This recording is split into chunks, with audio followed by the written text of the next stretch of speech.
starting to really understand why you're in business is going to really help dictate the budget, your financial path, and what decisions you're making. So I will definitely say, I know we didn't talk about that at the beginning of this, but kind of bringing it full circle, really understanding that will help dictate you. If you told me, right, if I came in as a consultant on the business and you said, I want to grow consistently every single year for this reason, I'm going to build a budget that's completely different. If you said, I want to scale at all cost and I want to get to this number in 3 years because I have a different outcome, I'm going to allocate your resources completely different. I'm going to say, okay, if you want to scale at all cost, profit's not a number we need to worry about. We need to reinvest in the business. It's going to go into these categories and we need to hit these numbers. If you tell me I want to grow and I want to hire X amount of people per year and keep them happy and be comfortable, and that's a whole different budget.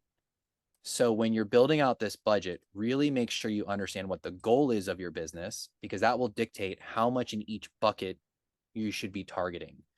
So I think that's a big key piece that a lot of people don't discuss. That's a harder conversation to have with yourself, but you should really sit on it and think, because that'll help you plan for next year.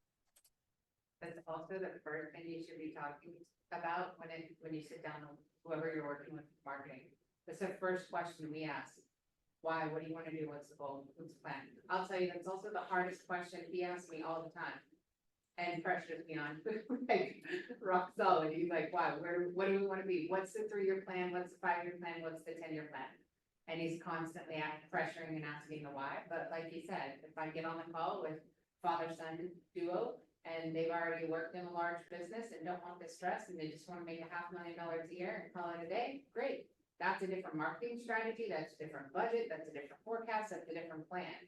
So if I want to hand it over to my kids, I want my daughter to have this is her legacy, this is her baby, and I want her to be able to run this company. That's a different plan. If I want to be able to put it up and grab 7X from a PE 5 years from now and start over in a new state, that's a different plan. Yeah.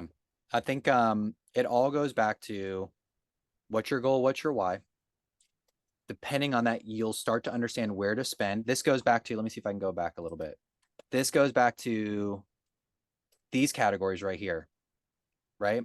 These are benchmarks. These are great benchmarks for a stable, scaling, comfortable business with a nice profit margin on the end of it. But if you're retaining 25% profit, how much are you really putting back in the company to scale? How much are you really growing it?